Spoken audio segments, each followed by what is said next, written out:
Thank you. So over to you, Dr. Kosa. Hi, everyone. I know that we can't get the usual responses of hi and all that, but we can at least smile and show that we are, we're here, we're together, we kind of just going ready to engage. So my name is Jose Acosta, and I was born and raised in Mozambique. Uh, Anybody knows where that is? Volunteers, you can unmute yourself and say. I do. Yeah. It's in Lower East Africa. Lower East Africa. That is good. What is the ocean that is next to it on its right side? Would it be the Indian? The Indian Ocean, correct. And right opposite it, there's a big country, and a movie's been made about it, and it is called Madagascar. Now, when I was a kid, I used to think that you could just fly, you could just swim and get to Madagascar, and so, kids can be so risky, take such risks. And I started walking with a friend of mine, and somebody said, no, Madagascar is not what you're seeing right now. That's a different little island, and you can't even walk there. So just get back to, shore. And so I did. Otherwise, I wouldn't be here now. But that's, so Mozambique is a Portuguese-speaking country, former Portuguese colony. And we got independent in 1975. And as a little kid, having grown up in a context of right after independence, actually, I was born just before independence. So, but, growing up during the time right after independence, and witnessing so much of the transformation that was taking place during that time, I became incredibly involved in what was happening, in school and in the community. I remember we used to have all these mobilization campaigns where you go out and, this is our country, so let's get the streets cleaned up. Let's do things all together. And so, participated quite a bit in some of those activities. But I grew up also with a mother who was incredibly conscious. The best education I've ever had was from my mother. And my mother had also got an inspiration from my great-grandfather, who fought against the colonial powers and settlement of colonialism. And so those things have become a part of my life, and the questions of colonialism, coloniality, and all those, justice, at the end, the very core of it all is justice, have been incredibly critical for me.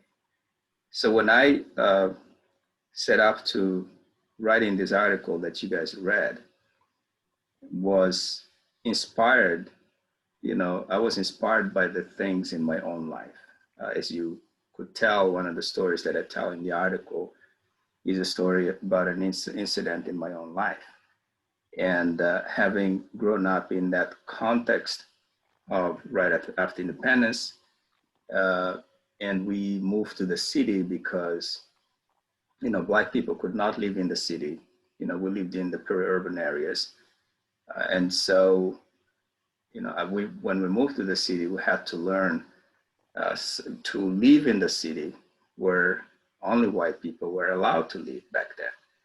And so, the school, so that gave me access to something that I would have not gotten access to before.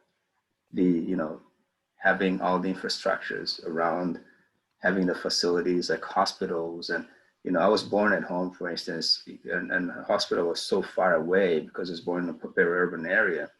And luckily, we had a great neighborhood, and the person who helped my mother, during the birthing process was really capable and so on, because we do have those sorts of traditional cultural structures that, we can take care of ourselves in many ways, but going to the hospital would have been an issue for me. So because it was very far. And so that's a different conversation, talk about healthcare and all sorts of things about post-colonial structures.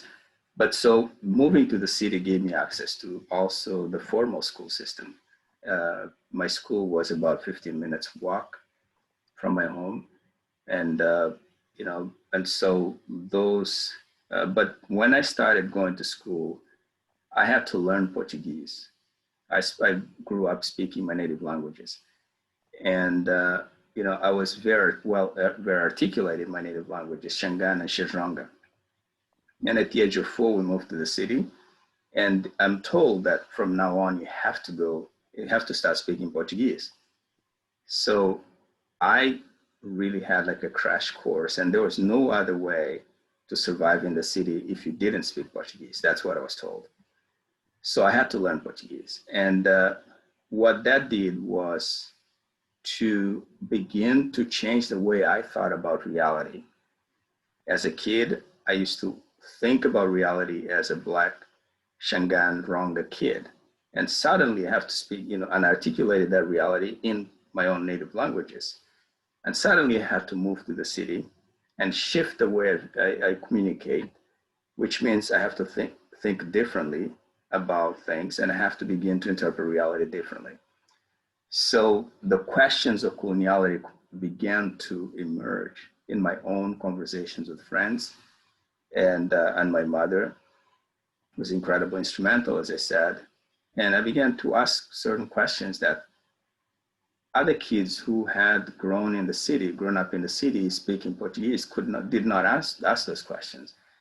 And so then you start seeing that, okay, so you're this smart kid and you get to the classroom and then you have to learn the ABCs and so on and so on. And in a whole new code, linguistic code. And that has to do something to the way you are going to live your life as well. And so, all those things began to be triggers for me to think about what is really happening in my life, in the life of those around me. And gradually, my generation started to shift to think about Portuguese language, Western languages, as superior, because that's what the school system did to us, told us that you have to learn these languages, and these are the languages for you to be able to survive. So in order to survive in this world, in order to, to get progress and development, you have to think in these languages. You have to operate in these languages. And so we suddenly began to think our languages didn't matter. And I did also become one of those kids who did not want to speak my language anymore. I remember an old woman walking to me and saying, so tell me, where do I find X, Y, and Z? And I pretended I didn't know what she's saying. And so I went, and then the awakening happened when this one lady who worked for my neighbor came to our house or apartment, knocked at the door, and said, can you guys give me a little bit of coal, so we can, cook dinner or something. And I went back to the lounge in my home and looked at the people sitting, everybody, my family was sitting in the lounge. And I said to them, this lady's asking for makala. Makala is coal in my language. And they said, so give it to her. And I said, what is that? And so, if you have watched any show on intervention, that moment became a moment of intervention. My family suddenly said, since when do you not know what makala is? So colonialism had done something. This neo-colonial mentality of the language of the colonial powers is superior to your language had begun to, work through my own way of thinking, doing, way of perceiving reality, values, in life. And so it really started to do something. And with that intervention, I realized that I was already beginning to drift away from my reality, okay, which we call ontology. So writing this article, these things were part of this idea of what exactly happened to us and our educational systems. Why is it that when I go to school, I learn about all these theories and methods and things that are really foreign to what I'm actually connected with? And so these questions began to raise the idea that I put in the paper, that asking adequate questions is critical. So the incident that I counted in that particular article of a child asking questions, is there anything to eat? And the parable of the Samaritan, of asking the questions of, when this is King's way of interpreting that parable, that when the priest and the Levite walked by this person who's hurt, they asked the question, if I stop to help this person, what will happen to me, to my job, to my position, to my spirituality, and all sorts of things? Versus the Samaritan stopping and saying, if I do not stop to help this person, what will happen to them? So how we ask these questions becomes very critical. And in the context of coloniality, we are taught to ask questions from a position of superiority, but also a position of protecting ourselves. Because what I relay in the article, the colonial is a brainchild of modernity. Now, modernity is an era, okay? And that era gave birth to a lot of ways in which we operate today. So during modernity, people started the Enlightenment era and so on. They started to think about what it means to be human. And one of the things that we see a lot in the literature is, in the Western literature, is this idea of the individual. And if you trace back to the times when that idea actually began to be central, Descartes' realization, this syllogism of Descartes, cogito ergo sum, I think, therefore I am. And so being became connected to thought, And this is fundamental when we think about, all the systems that we embrace. And so modernity begins to launch this idea of the individual, this personal individuation aspect, that the individual is important, the thought thinking is important. And so your humanity is defined through thinking. If you don't think, then you're not. Once your brains are dead, you are dead. You're not a person anymore. You're now a thing. So, and that's contrary to what I, growing up as a kid and in our communities, we have learned, because our cosmology, which is Ubuntu, states that, personhood is defined differently. A person is a person unto persons. So it's not about thinking. It's about being, and being in community, and connecting, And so, but modernity had launched that personal individuation. It also launched structural differentiation.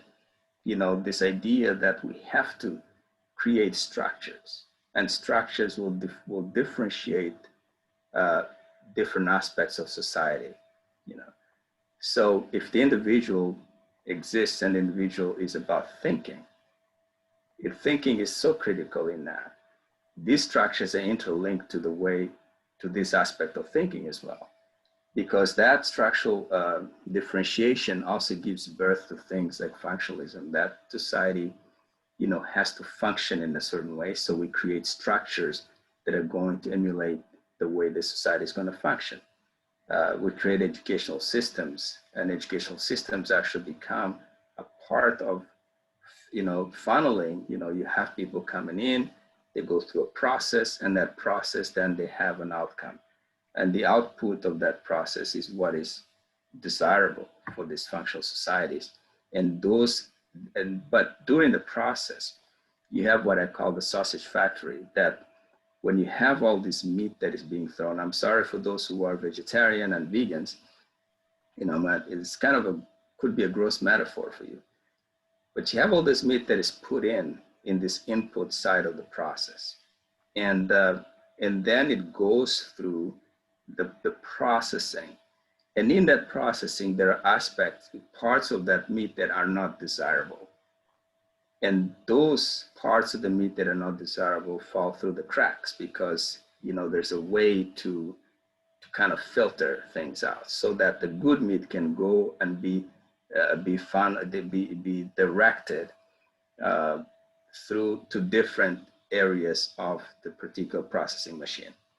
So if you think of it, then you'll have your grade A meat, grade B meat, grade C meat, and then you have garbage, and garbage just falls out, okay, through the cracks. And so think about that in terms of an educational process and the system of education as that particular process where you have all the students that walk in. So some students are going to be tracked into higher places and grade A kinds of professions and trainings.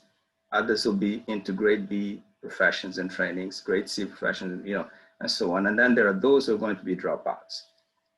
They don't fit. They cannot be a part of this. And the dropouts are the ones that we then look at and say they are useless, right? Because they can't help society function. Okay. And so, you can come to our day and age and begin to analyze our educational systems and other kinds of systems and how they're functioning in this way. So that's an idea that comes really way back in the days with the structural, differentiation kinds of things, because you have to have peasants, you have to have the ruling class, you have to have all these people that are, different, that are slotted into different aspects of society because they are going to be functioning together so that society can continue to function the way that we want it to function. And then you have the third component, because then if you look at it, you're saying, oh man, these guys are so bad. I mean, this is so evil.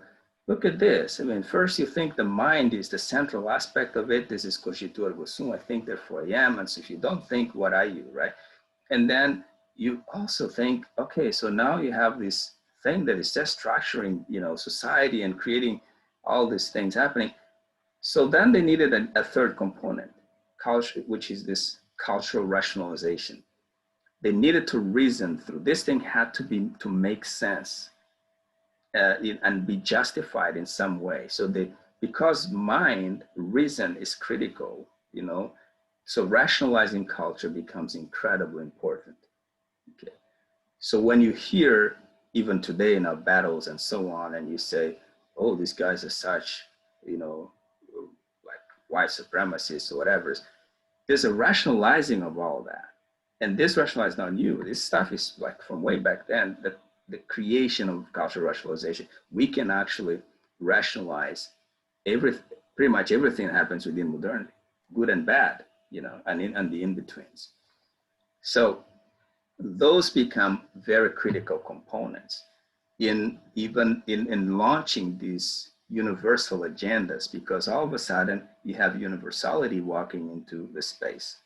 The creation of the three tenets that I just described, and the fact of, then the creation of the categories of race with Immanuel Kant, and the idea of Victoria, Francisco de Vitoria, the Christianizing missions. You have the secularizing mission that emerged with Immanuel Kant, and the creation of the different categories of race and what these races represent.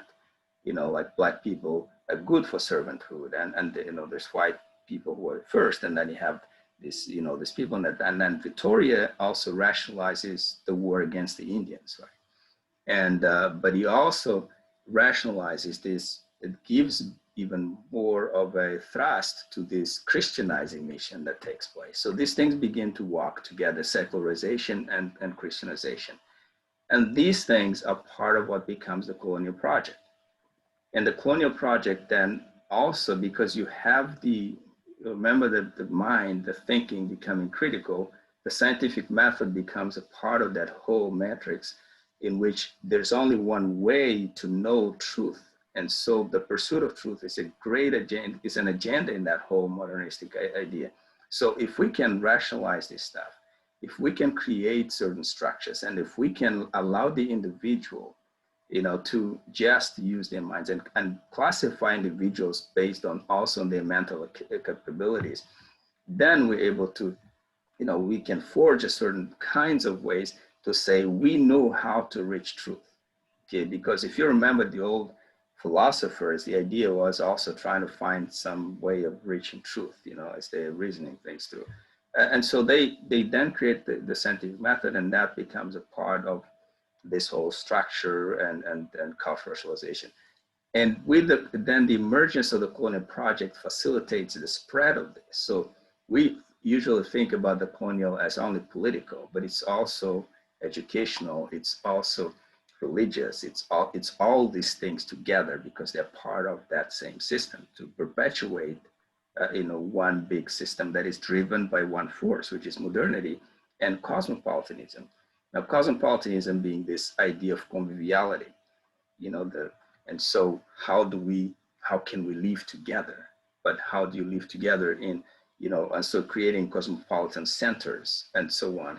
But that idea becomes also part of the colonial, and the differentiation of people and so on and so on. And so carry that all over into this colonial enterprise and go into the different parts of the world, establish, so when you walk into these places, you can rationalize why you're killing, why you are telling people that what they know is not knowledge, it is not truth, because now you have created a method to tell them, to show them how to reach truth. So mathematics, physics that people are doing everywhere, and the philosophizing, the theoretical, everything that people are doing everywhere suddenly don't matter, So then you begin to impose this new way of thinking and doing things. And with the idea of dehumanizing the people that you encounter, you can tell them the only way to know that you actually exist is through the mind. So the mind is going to become your liberatory kind of vehicle. So you substitute the way you view yourself, view humans in general, to suddenly embrace this whole new other paradigm of individuation. And so there's there's a lot of tons of forces and things that begin to occur, to the point that people like Napoleon walk into Egypt, and all of a sudden they begin to think that they can actually create, maps and write histories of people that they encounter, as if those people don't have a history, they don't have records of stuff that they have done all these years. So civilizations begin to be undermined, on the basis of all these things that happened with modernity and the proliferation of the ideas. And so when you do that, this is where I refer then to that whole idea of the box, of modernity. I talk about in this article, I don't actually elaborate on that. But at the end of the article, you see the ideas of debordering, decentering, and deperipherizing. And then I use the term decolonializing. I don't particularly like to linger in the decolonizing, okay? Because since the fights for independence on our continents, we've been trying to decolonize, and so decolonizing can be done within the frameworks of modernity. You can be, let's decolonize the curriculum. Let's, so you do all these reformatory things. It's a great thing. I mean, there's nothing wrong with decolonizing, okay? It is, the intentions are wonderful, but what decolonizing hasn't done, in my opinion, is that it has not actually seen that the root problem is the colonial. It is not, it's not what we see, the colonial, that embedded, that hidden colonial, that lingering colonial, the vestiges of it, that is really still present. even when you decolonize, because you can do all these different. So we need to deal with those roots. That's why I want us to focus on these modernities and cosmopolitanisms and stuff. And so debordering then would mean that, and I'm jumping now to the very end, because I don't want to spend too much time talking and not hearing questions from you or comments and stuff like that. But the debordering, so what's essential, so what the colonial project also did was to create borders, okay, physical borders. We all know that, the Berlin Conference, come to Africa, they create all this physical border. So they carrying this idea of, okay, nations should look this way, countries, so the whole idea of nation state emerges. So because it's a new civilization. So they come in there and they disregard all the people that exist and the cultures and the different extensions of territoriality and so on. And they say, from now on, Mozambique is going to be this territory, and Angola is going to be this and that. And then they distribute these places amongst themselves. That's the colonial. And so what are we left with? Now, one nation like Mozambique that has probably like 16 or so people groups, and I don't call them tribes because that's a colonial term. They have all these people groups, and these people groups exist within one thing that is called Mozambique. But we're all nations. Each one of those is a nation. And some of those nations actually exist in Mozambique and in South Africa, Mozambique and Zimbabwe, Mozambique and Malawi. But they're split on the basis of the borders that were created by colonialism. Okay. But because modernity has this universalistic and superiority kinds of tendencies, it totally disregarded what's happening on the continent and creates these kinds of borders. But the borders that I also refer to are not just the borders that are physical. Those are one thing, and we can elaborate on it and go on, for quite some time, because it lingers up to this day, that problem of borders. But it's also, beyond the geopolitical borders is the epistemological borders. So the epistemology is, the question in simple terms is how we know what we know. So if you have the scientific method that was created so that we can now know truth, and every other thing that falls outside of that space is not a way of knowing truth, is labeled something else, not science. It is not scientific, and scientific is the most elevated way of thinking, of doing things. Then when you walk into these territories and you find Native Americans and find other people who have been doing things for a very long time in different cognitions and in different epistemologies, what do you think? They need to learn from us how to think about the problems of the environment, about their own issues, which they have been really dealing with for a very long time, until colonialism came and said, what you know is not valued. We don't care for it. From now on, we're going to build these schools for you, and these schools are going to teach you how to think. Now, you can fast forward it to your own context, where our universities say to you, we're going to teach you critical thinking. And I want you to start asking those questions. What is that? What does critical thinking really is? I mean, who can teach you? Anyway, right, so yeah.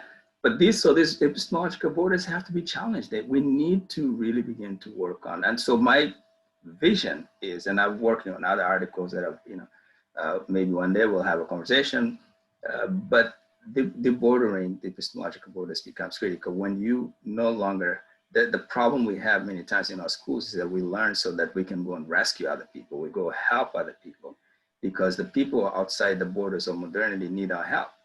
Now I want you to stop thinking that way and begin to realize, based on this history that I just threw out here, that in those spaces exterior to modernity, people have been doing things, they have been thinking, they have science, they have all sorts of knowledge systems that occur.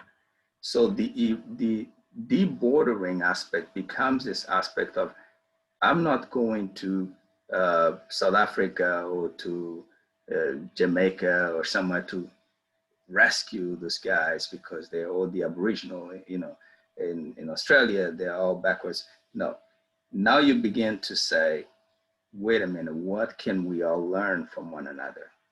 Because these epistemologies are very valid, they're incredibly amazing.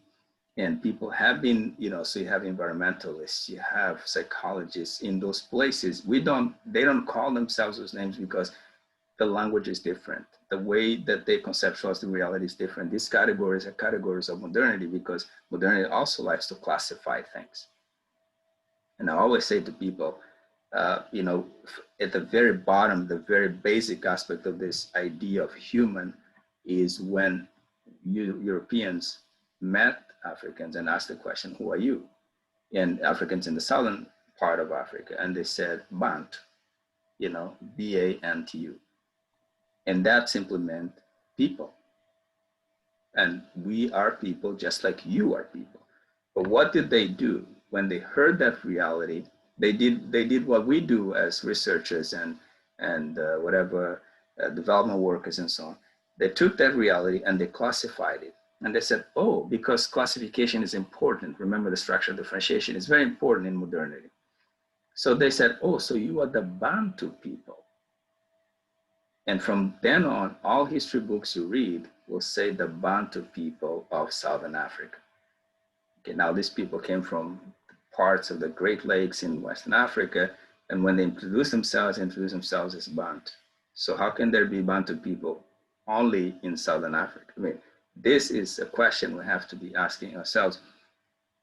So the categorization just kind of messed everything up. And people, even Africans who right now, they still say, oh, I speak a Bantu language.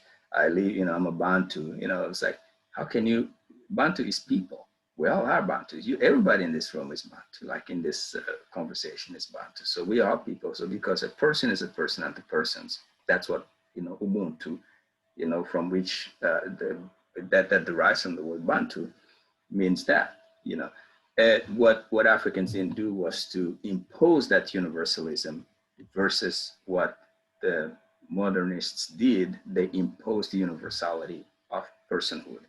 That, so all of a sudden, when you go read the Human Rights Declaration, it also centers on thought, on thinking. Thinking is critical in the Human Rights Declaration. When you read that article, you probably noticed that, so it informs, modernity is very pervasive in everything we do. And so unless we ask the adequate questions, we are always going to be a part of that imprisonment. We're always going to be taken hostage by modernity. So debordering becomes important in that epistemological borders have to be, undone with.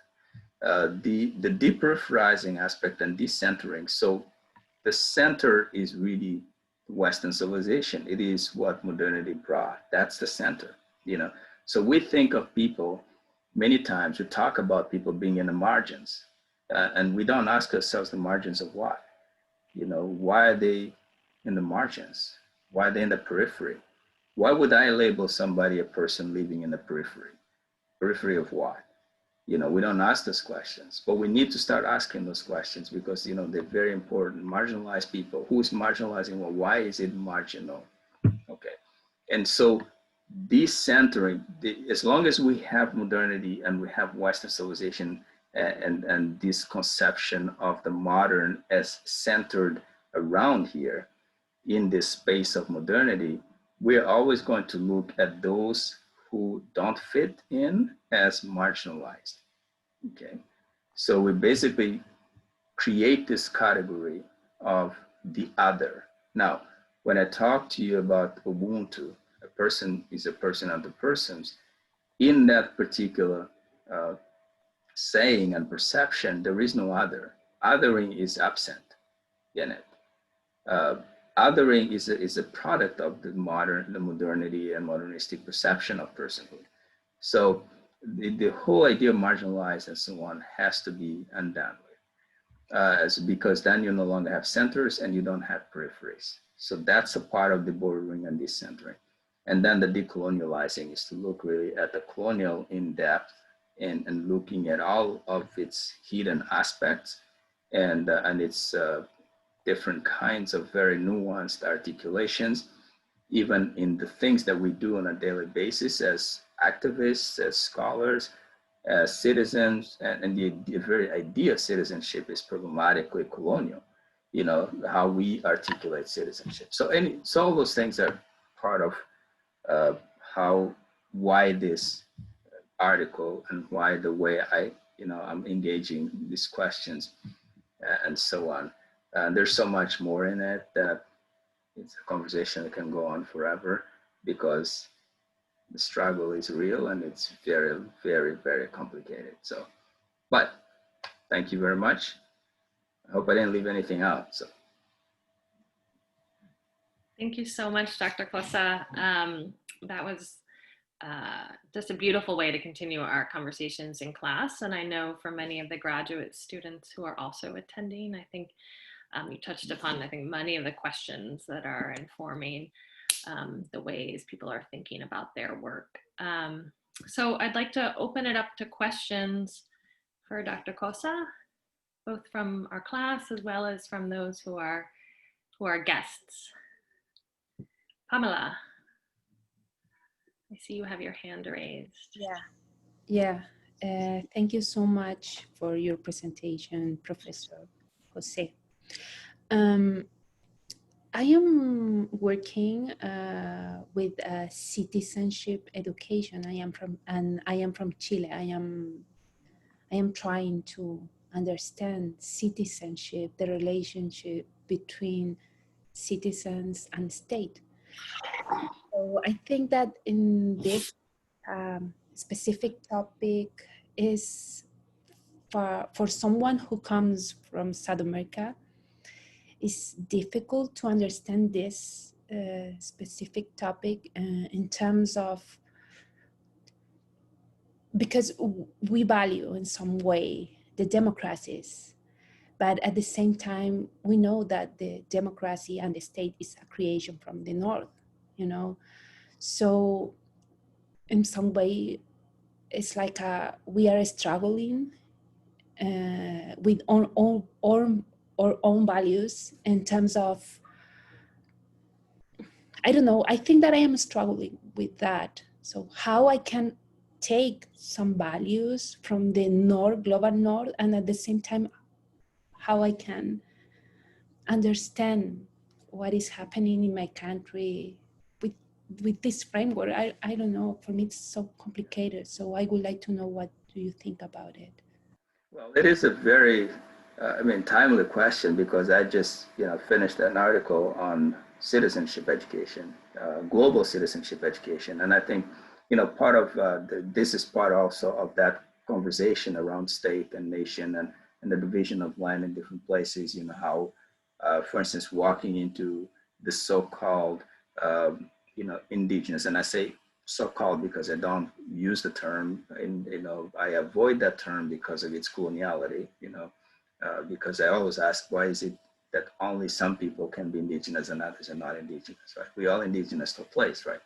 And so anyway, but these questions of people in specific localities where you walk in and you create different other kinds of borders and say, okay, nation becomes X, Y, and Z. So citizenship is tied to this, to land. I mean, the way you're going to be dividing land, it's also going to be a question of citizenship and so on. But it's also tied to other things. It's tied also to this coloniality of the epistemological aspect. So how much of a citizen are you if you cannot participate in terms of your own way of, way of thinking that you brought from generations and generations ago. So if you're going to walk into a place, and it's also a question of, so what is this? What does citizen even mean, right?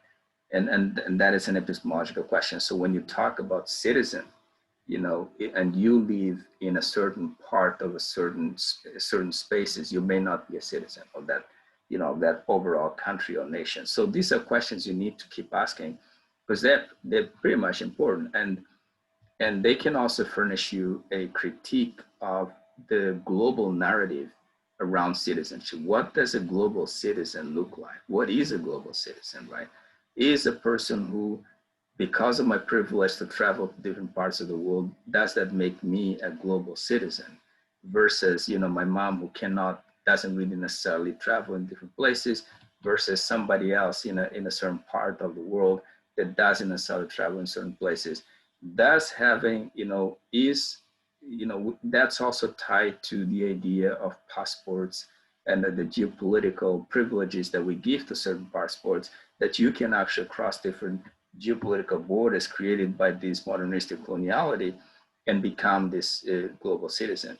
So, this also translates to the voting aspects in different countries, who gets the right to vote, what is, and land, how this relationship to land, and particularly in places like South America, where you have the Native Americans in those places where their relationship to land was incredibly critical, so you don't have ownership of land like it is in the colonial kinds of articulations. So who is a citizen of that particular, land or area or so on. So there are many, I like what you're working on and these questions you're raising because they are incredibly timely.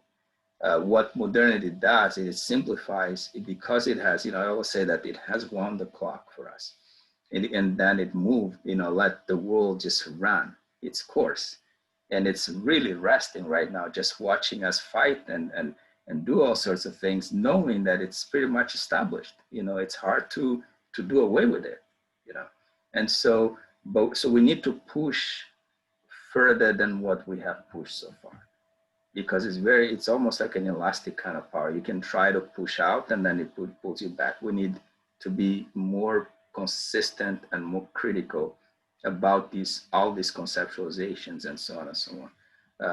The idea of excluding certain people from being citizens of their own, the claim is somebody has to impose this idea of who constitutes a citizen of a place is problematic, very problematic, because why am I not a Shangaan citizen, a Mozambican citizen? What does that even mean, right?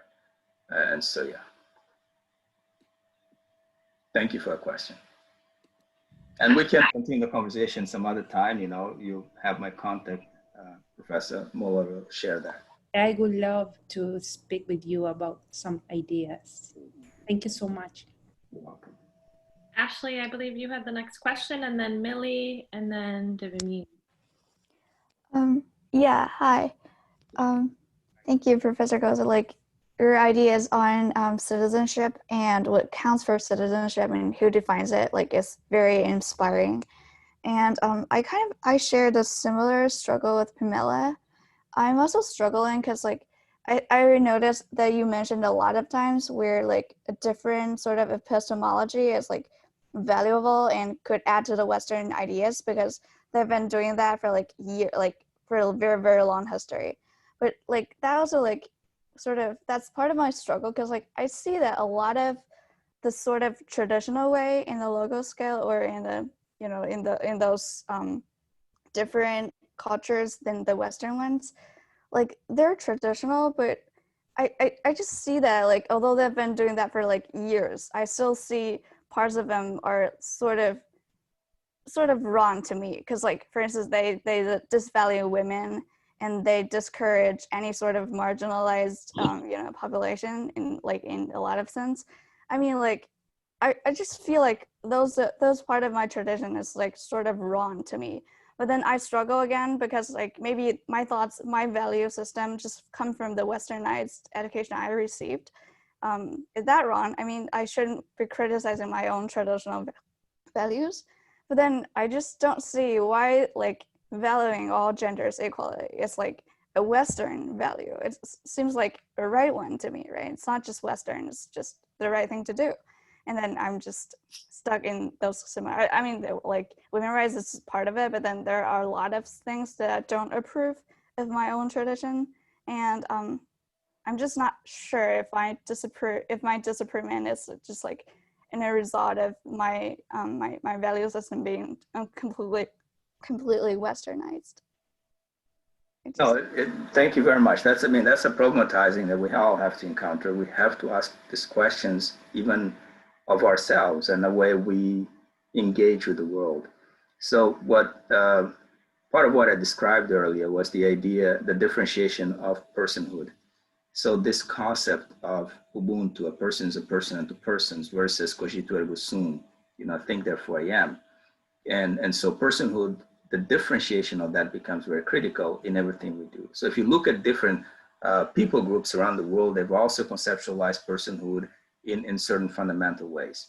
Now, it doesn't make humanity perfect at any point. We're not perfect, we're not imperfect, we're just human. And so with the advent of colonialism, with the imposition, and think about colonialism in this way, when my argument has been that when these explorers started, so-called explorers, because the world was already exploring every other place they were traveling, before, all these ships from Portugal and Spain started to, that story, that narrative is contestable. We need to, relook at that. But when these European explorers started to go out, they didn't, set off saying, we're going to colonize the world, we're going to dominate the world, we're just going to, conquer. They were looking for something else because trade was a big deal, connections with humans were a big deal. But then when when walking to these spaces, then and encountering an epistemology where personhood is contingent on other persons and you accommodate the people and we're all like together, suddenly the relationship changes when you begin to discover certain things. Okay, oh, there's actually more wealth in these places and so on and so on. So modernity begins to erase, attempt what I call an attempt to epistemological genocide. Some people talk about epistemological violence, so there is violence in this whole thing. When you suddenly substitute, when you say, oh, so you're the Bantu people, okay? Suddenly you imposing a new way of viewing the world on the particular people. So that's violent, right? And then you start saying, okay, we're going to establish schools, we're going to establish different ways of thinking and doing things because you guys are primitive. Okay, so you create a term to undermine what's happening. So you call it primitive, you call it anything else because you think differently from me, this is what's going to happen. Now, the narratives we hear obviously come from that particular standpoint of primitivity, of being, of animism. The religions that we encounter are not legitimate religions. They are, this is animism that's happening, being practiced. So the early anthropologists start to build, like, Immanuel Kant, they start to build these narratives about the world. Now, obviously, with the impositions that begin to enter the school systems and the communities and all forms of government and economic ways of doing things and so on, there's a lot of stuff that we could, be addressing on how these places get totally destroyed and undermined. And so it begins to mess up with people. It creates this, and so this idea of, oh, the classification of women, this is a very Western idea anyway. There's always, wherever there's been men and women and other genders, this genderizing has been an issue. So that begins to get institutionalized in, through this colonial paradigm of what the position of women is and so on and so on. And so some of our earlier ways of doing things, like what we call in Mozambique, for instance, lobola, and parts of Southern Africa, the intentions when that was was being instituted were really to protect people, and there was not an exploratory element, was not the primary thing. But a lot of these so-called traditions suddenly, when you have when you dominate a people and you force them to labor and force them and brutally, really, treat them really with a lot of brutality, and so on. So you have the men who go to work and they're brutalized, and then they go home, they brutalize their wives, and they brutalize their children. These kinds of things begin to happen. So in these societies where the colonization is imposed on these folk, then they begin to create this, also replicate the same systems of exploration in a more systematic way. So what was once a good thing to do suddenly begins to be abused and created into these other kinds of corruptive practices. So women begin to be properties, because men are properties, for the, the colonial settlers. And so women are properties suddenly to the males, and so on and so on. And so we have to interrogate these practices that exist. And we cannot romanticize and say, oh, because I usually have great disputes with people say, oh, this is our culture. I say, what is our culture? Our culture cannot be abusive. If our fundamental way of viewing the human is through Ubuntu, Ubuntu, Ubuntu, Gabantu, a person is a person unto persons. It cannot be that I will exploit the next person because my humanity is contingent on that person. And if you go through all these exterior to modernity kinds of conceptualizing of human, this is where we have to get, to realize that a lot of these practices that are abusive are actually not practices that are cultural and traditional and so on. These are corrupted ways that began to make their way through these brutal cultures and systems that we have created all over the world. And so the same with the LGBTQ kinds of ways. The categorizations, that exist in gender and sexuality are categorizations that in many places that never existed. There were people practiced every sort of sexuality, and suddenly in the modernistic way with the Christianizing of these places, then sin and the holy behavior begin to be a part of this narrative because these are very dualistic. They're very, dichotomous. They're always looking at the, at either or kinds of dualities. And so to them, there's got to be right and wrong, right? And so that's part of the biggest problem. And in many of these communities, there was none of that.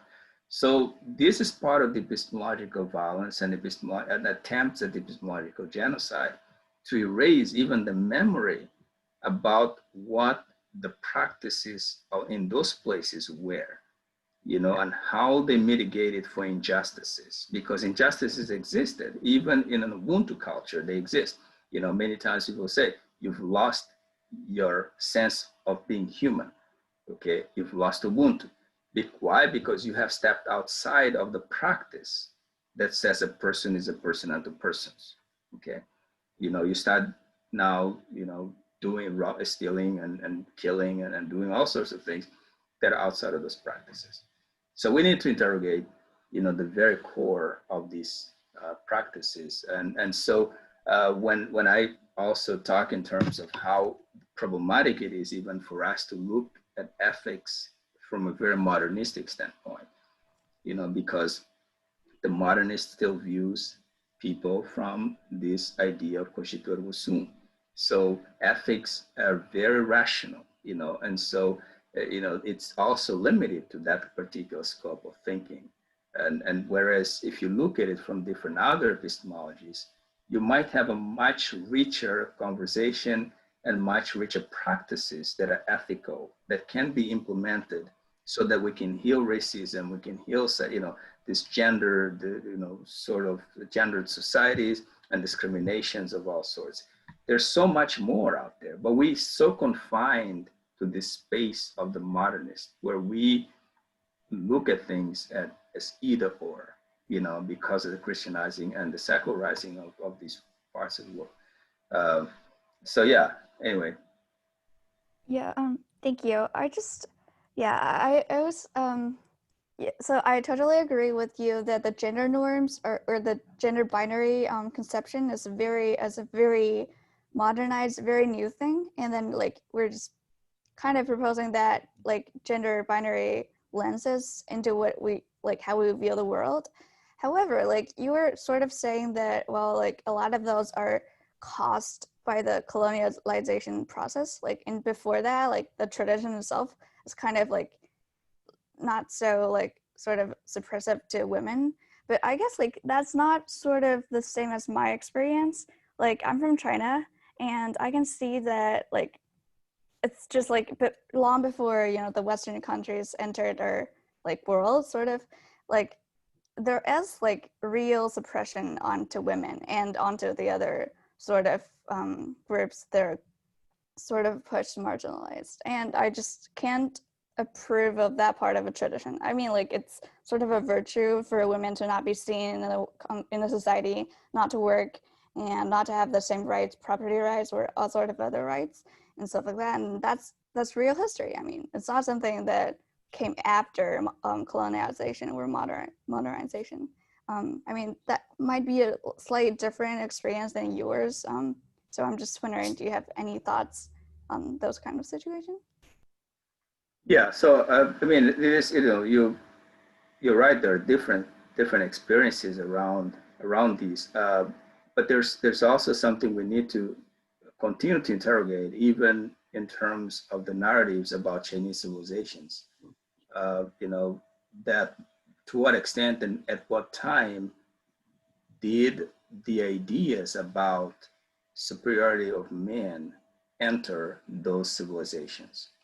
And so we do have modernity that establishes at a very global and universal ways throughout the world and makes it very legitimate whatever is there or not there in those places and imposes certain ideas and so on. But we also do have, ideas of human did not emerge. It did not, I mean, the practices of human beings are not a result, did not start with modernity. Human beings have been practiced. So I said, I don't think it's not a matter of humans being right, good or bad or so on and so on. So as long as humans have existed, there have been dynamics and relationships between, not, I wouldn't say between genders, because the conceptualization of genders may have been very different in different places, but between humans. And so there being hierarchies. I mean, look at Socrates and Plato's and so on, way before the idea was cemented through modernity. They're already thinking in terms of hierarchy. But the Western modernization process, the modernity process, legitimized some of those things, made them even more forceful. And so when they go to certain places, they can become even more so. And so, yes, interrogating what happened within these Chinese civilizations and the narratives, this is what we're doing now with the African and Latin American kinds of, civilizations and narratives around the practices that existed even before colonialism, that were not perfect. As I said, there's no perfect society, but how some of those things that have begun to be labeled as, oh, this is the African way, actually became cemented during the colonial times, or became legitimized, or actually became implemented during those times. So yes, I'm with you. An interrogation, a deeper interrogation becomes very important.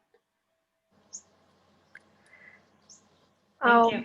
And I'll send out more resources to our class around the coloniality of gender and such for our class. Millie, do you have a question now? Yeah. Thank you, Dr. Kosa, for this amazing talk. And you are exploring or talking about such important concepts. You talk about epistemological genocide. You talk about modernity, coloniality, decolonization.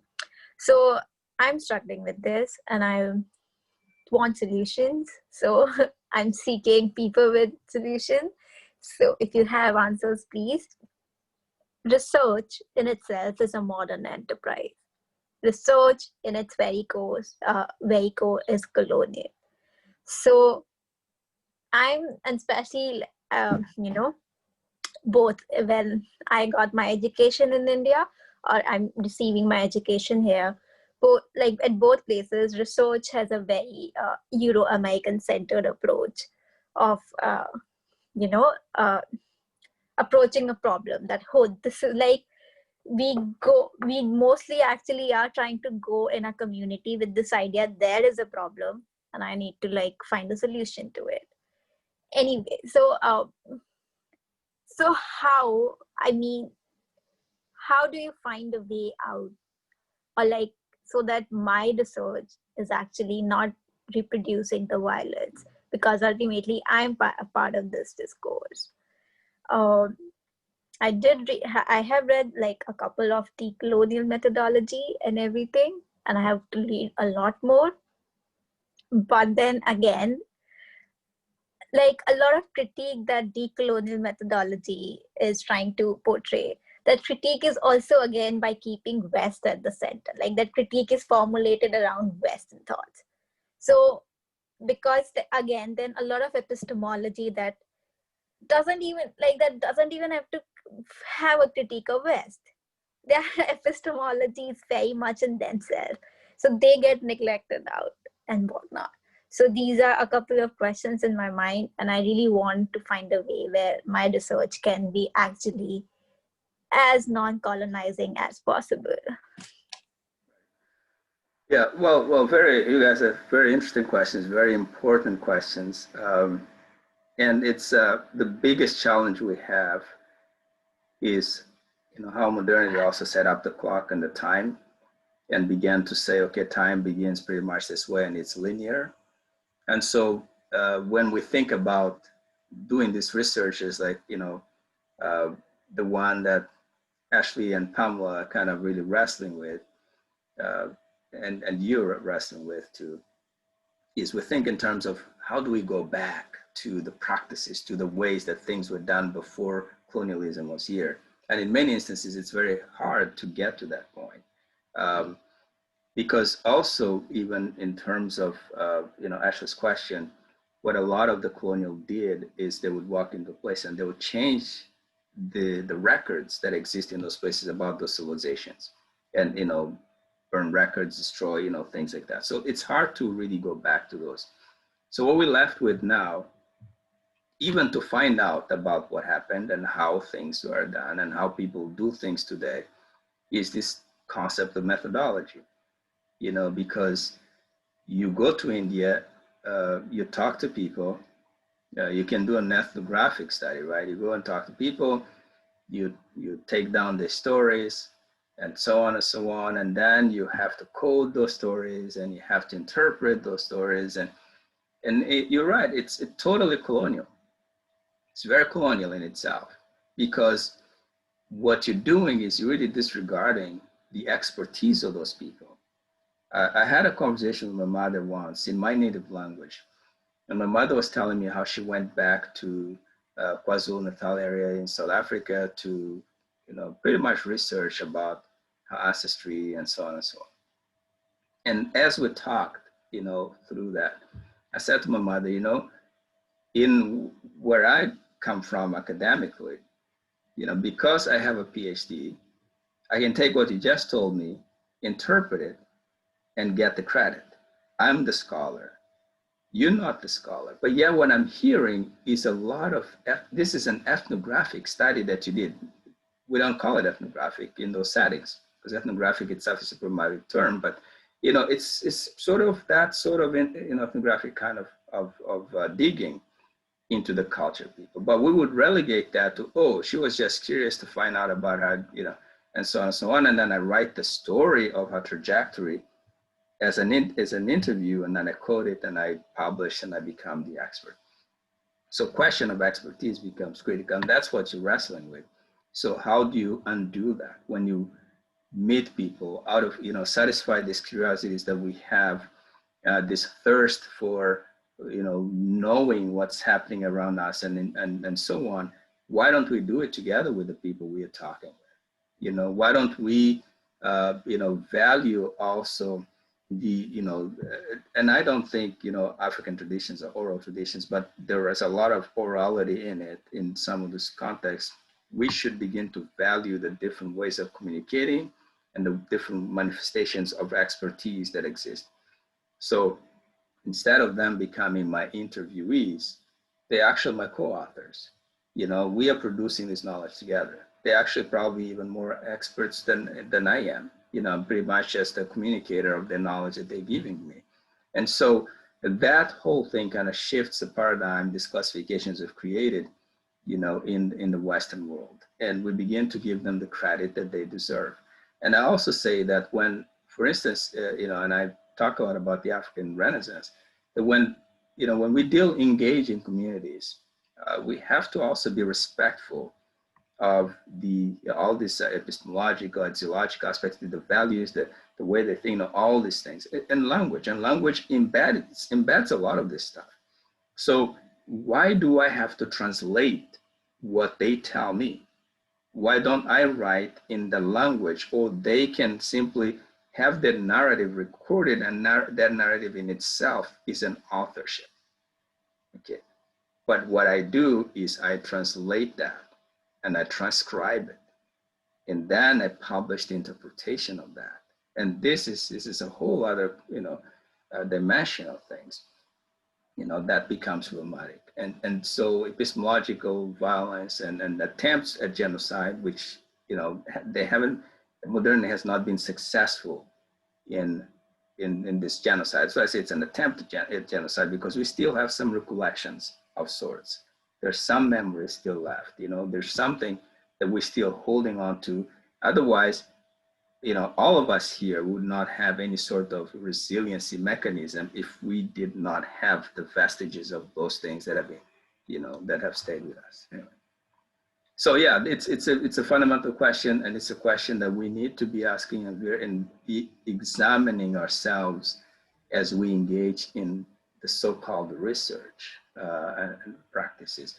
And I'm hoping that Millie, Ashley and Pamela and everyone here will be the next generation of people who actually write, speak, and do things differently than our generation. We have not been able to shake this whole thing out. We're beginning now to dig deeper than our predecessors have done, and we're finding new ways of actually working through these problems that are way bigger than we ever imagined them to be.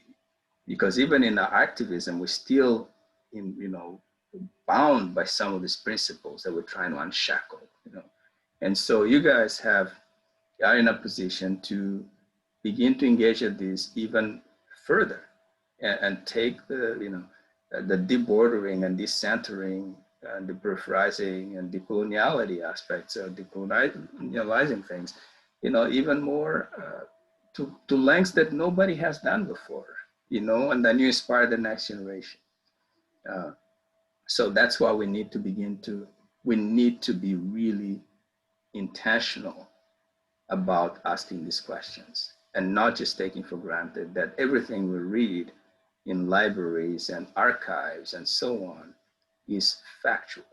A lot of fabrication occurred throughout these times because it is a project, and a project to attempt at genocide, not just physical of the body, but it's also the mind and the heart and the soul, of peoples. And so, yeah, let's not take anything for granted.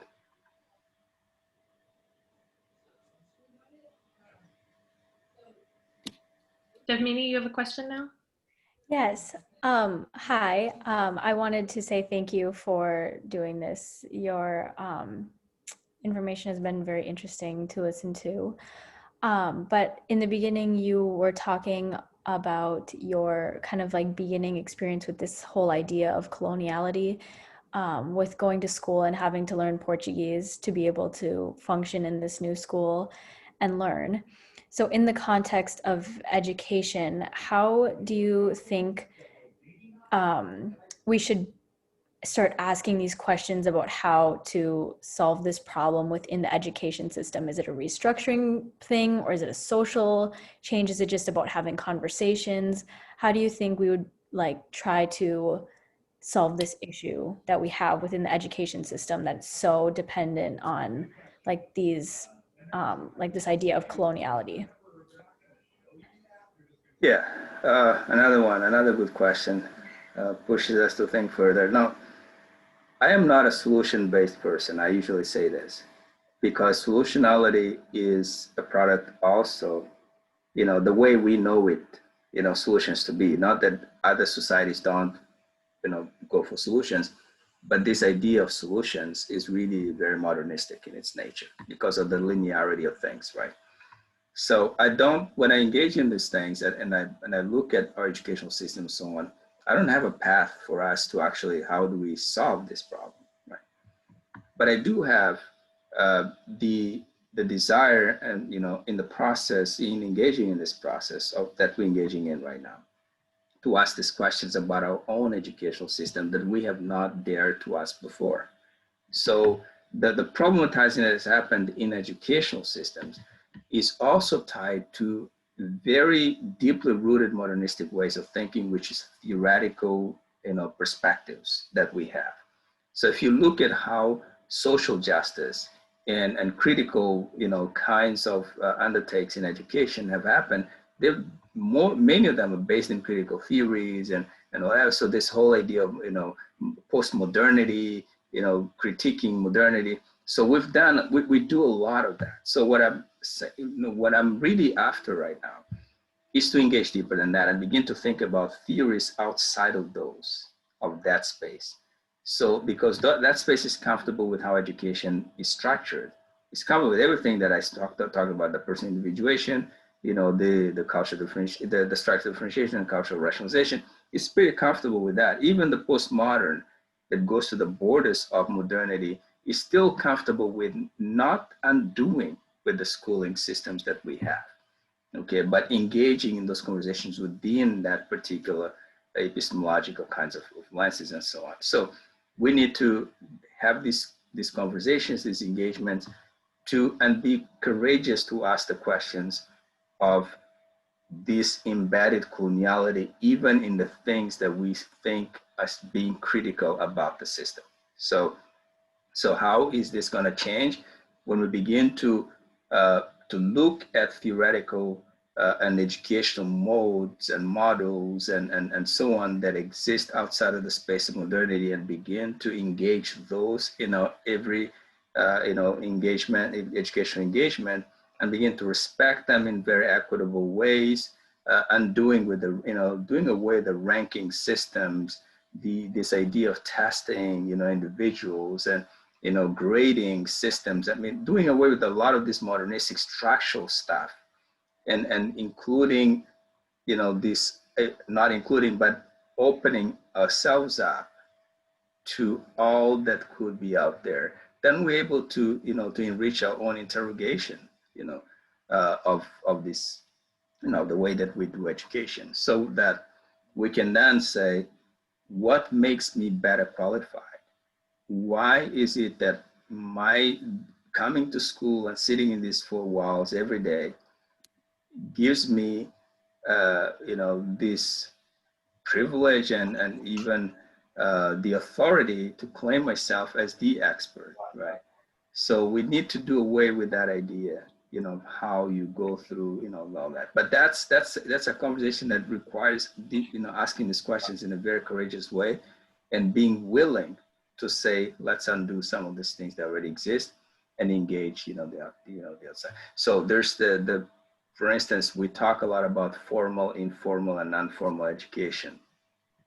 And that seems to be a very acceptable pattern and different models that are acceptable within our conversation, because that doesn't upset modernity at all, because it still classifies the different kinds of education. You have what's formal, you have what's non-formal, you have what's informal. So what is informal? Everything outside of that space of modernity and the way that modernity would educate you becomes an informal way of educating people.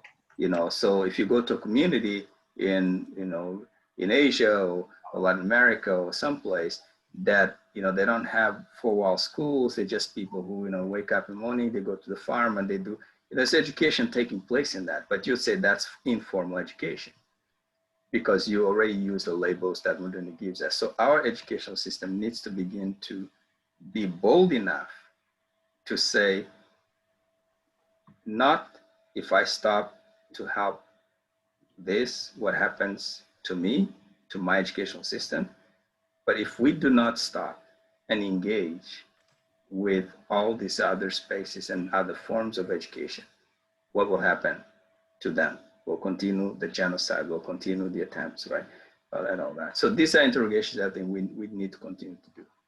And I hope that answers your question. I know I'm not giving you a solution, but perhaps the process in itself is a solution, and a process and a solution, and it keeps going in that way.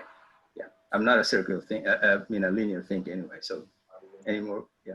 No, that did answer my question. I appreciate it. Thank you. Um, so we've reached 2:15. So I just want to thank Dr. Kosa for joining us. Our formal class session is over, but if Dr. Kosa is willing, I know we have a number of hands raised. Aruna, Yaya, and Alex all have their hands raised. So if you would stay with us just for a couple more questions, Dr. Kosa, that would be great. But to everyone else, feel free to stay, and to our class, I will stay on after Dr. Kosa answers the remaining questions for any questions regarding our critical response papers due tomorrow. So thanks, everyone. Aruna, I think you were next with your hand raised. Thank you very much. Thank you, Dr. Kosa, for a great presentation. Thankfully, some of my colleagues have raised questions which actually partially spoke to what I wanted to talk about. But so I'm going to be really specific. Early on, you talked about terminology, and you actually mentioned a word which you try to avoid. So I was just curious because there are tons of those out there, like such as Global South, Sub-Saharan, Third World. These are words which whenever I come across, like I think about them so much, but then I find it very difficult. I ask myself then, what do I do if I really want to disengage with these terminologies? So I was wondering, even personally in your work, in your research, if you feel like you have a responsibility as a scholar, as a researcher, or what are your thoughts on whether scholars or researchers should feel like we have a responsibility to really, I mean, we cannot decouple colonial education and colonial language, but in terms of specifics, like your research, or even as an individual, like, have you been thinking about that? Yes. I've been thinking, but also practicing it. I mean, this is part of the process, and there's no easy way to these things because I always say to people, Colonial Project was a project, so you can't undo that in one go, but you can do these little things, that you consciously, intentionally do. And part of my intentionality is being really to avoid these terms as much as I can. I still find a lot of spaces where it's difficult for me to. Because I don't also want to impose if I'm in a community that says, we are indigenous education, blah, blah, blah, right? So I don't like that term, and I tell them, look, this is a term that I think is very colonial, but because I also trust that you and I are really working towards, the same things, but with different ways. So I have to really find a way to work together until they can be enlightened, in a sense, about what I'm actually trying to convey here, the coloniality of these terms, right? So but in my writing, there were writings that I did in the past that I might have used these words. So when I write again, I consciously do not use them, so there are many of these terms like third world. I don't use third world, and I do write, there's a paper that I wrote about, about why I don't even use that word, third world. So yeah, so I'm with you. It is the engagement of this, but it takes, so you also have these hierarchical aspects that we have created. So you have your professors, you have the editors of journals, you have your colleagues, you have all different kinds of referees that will be the ones to be the first ones to say, even your fellow country people or community members are going to be the first ones to say, no, why don't you use this term? And they'll find you to be a problematic person when you say, I don't want to use those, and I don't think this is right. I think it's a justice responsibility for me to not use these terms, and this is how I take things. My responsibility is towards justice, and if I see injustice in the use of certain terminology, I'm not going to use it.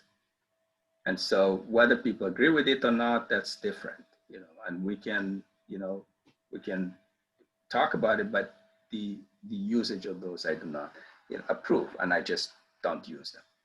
But yeah, but it is a conscious and a very, but the thing is also with modernity, and even some of our communities, is also the idea of these hierarchies that, who are you not to use it, right? So Until it's almost like until you have achieved a certain status, then you can begin to determine, like if you're writing your PhD, for instance, at the time when you write your PhD, you can very much, bring in that persona, that fully fledged justice person. But, I argue that we should start that before the PhD dissertation, like way before that, in our own classrooms to begin to engage in that way and be committed. It's a commitment to justice, I say. It's going to cost us a lot. It's going to cost you grade. It's going to cost you, respect from some people. It's going to cost you positions. You have to be willing to sacrifice all those things. And not many people are. And I've been, so. Thank you very much. Yeah, I think you were next, and then Alex. Okay. Thank you, Dr. Koza, and thank you, Dr. Professor, for giving us that space to exchange on the issue of coloniality. I really appreciate the outstanding of your presentation. As time is going to be more specific, I would like to ask a question related to the decolonizing approach that you raised. If I'm not wrong, I understood you mentioned that decolonizing approach leads to the same, like something remains in terms of the outcomes of coloniality, which leads again to some modernity.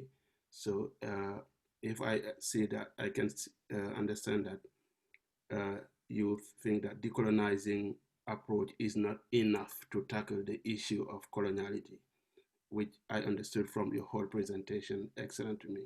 So the big question that I have here is still related to the question of languages. Don't you think that the ongoing use of the colonial languages in those territories that have gone through coloniality, using those languages as language of instruction, language of administration, language of communication? You mentioned a while ago that language is not only the means of communication, it involves many other things, that this is keeping the status quo as far as challenging coloniality is concerned. Yes, language is critical. And, I work on power dynamics in international negotiations. And one of the things that I address is also the aspect of language. So when you, given the colonial powers understood this very well. And they said, we're going to give you a language. Mm-hmm. And if you give, a person language, you tell them how to name themselves and how to name everything around them, right? And that naming is not innocent. That naming also comes with the way you think about what you're naming, and the way you're going to interact and engage with that thing that you just named. And so when I was given the name José, for instance, it's a Portuguese name. It means absolutely nothing to me, right? So therefore, when somebody says José, there's nothing in me that moves, right? But I do have a native name, a name that from my ancestral name, which is Zichenga, and that has meaning to me. So when my mother calls me by that name, there's more in me that moves with it. So naming is not innocent, language is not innocent. And so when these governments, are given, they began to impose the language in Mozambique, for instance, the language started in Portuguese and all that. So everything that is written is in Portuguese. And I had a conversation with law school fellows that I reconnected with right now, way back in the days when I was in law school. My first year, I did 1 year of law. And I said, if we're going to be practicing law, and the law is written in Portuguese, and we're not really looking, this is going to be a problem, because the legal system is going to be run in Portuguese. The code is Portuguese, everything is Portuguese. So what's going to happen to us, really? And so language does play a big, big part in all of that. And I talk in terms of power dynamics in international negotiations, that there's a power that I call hermeneutical power, which is a power of interpreting historical documents. So when you have a law or you have some sort of decree that is written by organizations like the World Bank or someone else, then that document is written in a certain language, in Portuguese or English or French and so on, translated in those Western languages. And then it comes to your country, you don't have the same power of interpreting, because the language that with which it came, it also came with a culture and with a way of life and so on and so on that is different. So suddenly now, from having whatever your leaders in a community way back then, the structure of society now becomes president, prime minister, and so on. Do we even know what that means and what are the implications of that? You don't, right? And so, you know, you have to go back to the former colonial powers to say, so what is the role of a president exactly? Give us the list of how the president, what do we do, you know, in parliament? How does parliament run like? And everything is written in those languages that are foreign. And so that is really, you know, it's a place of contention. Language is not innocent. There's a lot of coloniality embedded in it, and we need to readdress that in order to be able to move forward. Because there's a great disconnect between people's reality and then the things that you're trying to present if you're presenting and imposing it in different language, in this specific dominant language. Yeah. Thank you for this, Brian, answer. I do like the way you address it. Thank you. Thank you. Final question, Jacqueline. I think you're mute now. Thank you, Jose, for the presentation, and it gives actually a lot of insight into, for example, our own context. Because our sitting here sometimes, what we take in is determined by where you come from. In terms of your profession, in terms of your geographical location, and in terms of like generally your orientation into these issues. So I would like to ask a question which relates specifically to education, and that is in education policy. And then particularly I want to look at the idea of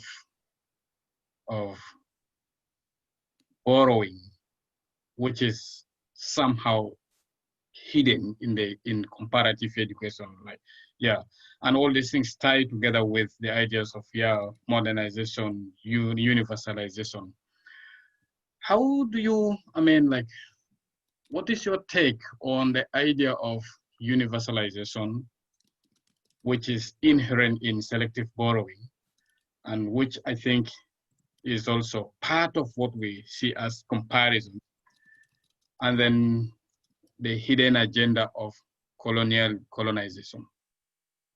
Because here, I think a lot has to be unpacked when it comes to like what is to be universalized and who is to sit in that, who is on the table and who is the subject of the on the table. I think these are bigger issues that I would really need some clarification. I actually had another question on the education policy, but I think there was a partial answer to that question. Okay. So speaking also as a comparativist here, a lot of our fields are actually, in fact, the fields that modernity created are all colonial, right? This is part of the educational system, and comparative education is not exempt of that. Comparative and international education is not exempt of that. Our field has been very colonial, continues to be very colonial. And so the ideas of, an ideal things like system transfer, what some people would call like educational borrowing and things of that sort. This idea is very colonial in itself. So the idea of ameliorating systems and making, so it's a lot of it that we still need to be very bold and speak to. Because some of these agendas are also driven by the idea of development and so on and so on and so on. And so yes, the borrowing question, why should you borrow, or why should you transfer one system to another place? There's a lot of context, there's a lot of that, but the underlying assumption is an epistemological assumption, an axiological assumption, an ontological assumption is to assume that reality doesn't necessarily matter. The reality in the way that they see it doesn't matter. It's your way of perceiving reality that matters as a comparativist. That it's also the assumption that the way they think about knowledge and the way the trajectory for knowledge in those communities does not matter, right? There is a higher way to do it, okay? And you know, it's also the values aspect, the exological aspect, that what is valued in all of these places doesn't necessarily matter. So I talked about the power dynamics aspect. So informational power enters into play here when you then go to these places and say, policy, how should policy look like? And you impose the way that you think of policy. And then because of these vestiges of colonialism in which a structure is already established, and we, had the question about language, they've been already established, and we're still continuing with those same structures that are very colonial in nature, even though we're so-called independent countries in many parts of the world. So the undermining of all of that becomes muddy, because then, so you walk into the spaces and you see how policy is, the process of policy making occurs, what constitutes policy. And so the expertise does not lie within the different parts, these different communities. It lies over here in the center, modernity. And so it's legitimate through cultural rationalization. It's legitimate for us to then take what we already have and lend it to you. So you can, why do you have to start afresh? Why do you have to create a new policy if we have a body called UNESCO and all these other ones who actually know what everyone thinks and how everyone should think, that can create those things for you? Okay. Now, who does that serve? It obviously serves is this power that really continues to be maintained within the modernistic systems, because these organizations also created by that particular system. And we as comparativists feed into that system, by perpetuating the spread of this evangelism of these organizations, continuing to undermine what's happening and what should be happening in all those places, right? And so it's a convoluted question and things that we need to, the situation, we need to think and engage, heartfully, soulfully, and deeper into these matters. And as comparativists, we have to be incredibly critical about the practices. There's been some level of criticism and critical engagements, but we need more. We need to continue to pursue that and ask the questions that are even the questions that threaten our own security and safety as a discipline. And that's usually, sometimes that's where things end up being an issue, because we also want to be, we can't push too hard, because you need to eat, you need to, pay bills, you need to, so why don't you just cut and paste and just keep going, because, you don't have time to wait 100 years for things to happen. Things have to happen now. Somebody already baked the cake. Why don't you just take that cake and eat it, even if you're allergic to it? Anyway, so. Thank you. You're welcome.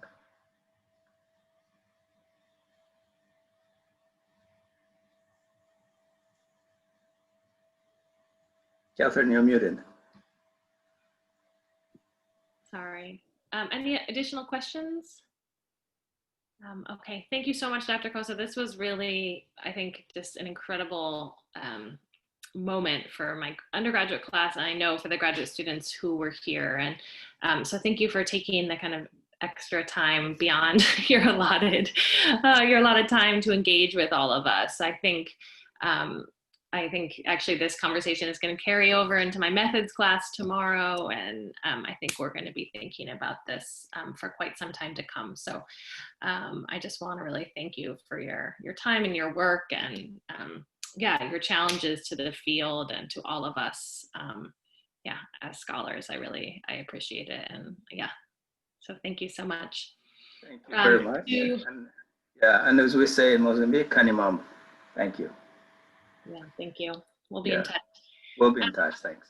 Yeah, and to anyone who's still here, I think there are a couple people from our undergrad class. So Mike and I will stay on to be able to answer any questions you all have about our assignment for tomorrow. So thank you so much, Dr. Kosa. Thanks everyone else for joining.